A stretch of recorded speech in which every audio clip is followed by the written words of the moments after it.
met David Clarke around 1965.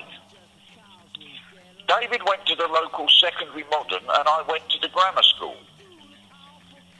Our worlds collided though when through a mutual acquaintance I joined the R&B band he played for called Fowler Me. I joined as the singer. We became firm friends. The other band members were very straight and po-faced, but Dave and I connected. I was aware of his older brother, Mick. He was notorious in Aylesbury. No one messed with him. He was also an entrepreneur and extremely intelligent. On a different path, Mick could have succeeded in any field. Dave and I had many adventures during our times together. He was naturally inclined to steal, however, and his brazen nature astounded me. If he saw something he wanted, he just took it. This was something he shared with his brother.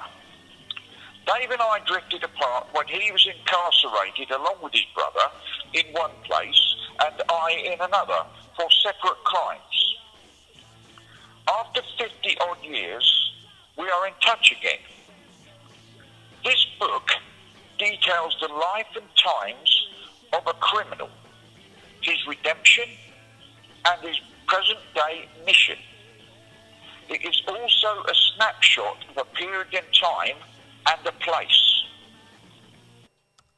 It is important to remember that David Clarke wasn't just a petty thief. He was a bona fide criminal with many strings to his bow. He also had what we call in the criminal fraternity, craft, which means he understood the very first rule, which so many criminals don't, which leads to their downfall. That first rule is, if you ever commit a crime, never tell anyone, ever. When he was arrested, therefore, no one really understood how he had been arrested because he had been so crafty in the past. At his pivotal trial, everyone expected him to be sentenced to a hefty prison sentence. And the fact that he got off with a conditional discharge astonished everyone. Then we all realised, because he was such a crafty crook, that he had obviously planned this, and we all believed that him not getting a prison sentence was the result of him doing a scam on the court system. We fully expected him to return to crime. Now, 50 years later, we realise it wasn't a scam at all, because he turned his life around. And it is important to realise that he, David Clarke, never returned to crime. That's it. Forward, Dr. Philip Flemming. M.A. B.A. B.C.H. Fruxike. B.P.M. Converted on LSD trip. This book, The Personal Testament of David Clarke, was first published as Converted on LSD trip but now, in an autobiographical style. It charts his life, which became one of criminality and drug-taking, though an experience in 1970 of finding God whilst under the influence of LSD. Cynics may say that this was just an effect of drugs, but it is clear that the experience changed his life.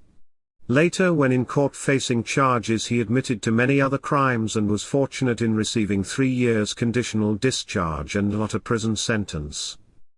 Since then, David has combined his work as a lecturer in electronics with his mission of spreading the Word of God. This is a scrupulously honest book recording both the difficulties he has faced as well as the successes in his life, since 1970. A continuing worry is the fate of his brother, currently serving a long prison sentence in a Philippine jail, who himself has recently found God. This is an inspiring story of a life that has been turned from crime to a positive account and may be of help to others who find themselves directionless and involved in crime and drug misuse.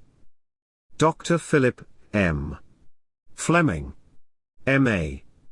B.A. B.C.H. Fruxike. BPM. Consultant psychiatrist with special responsibility for drug and alcohol misuse.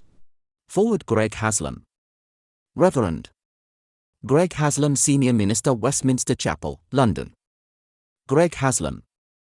David Clarke tells the story of his troubled, violent past and his extraordinary life, in such a way that it retells the story of Jesus' love to men that know their need.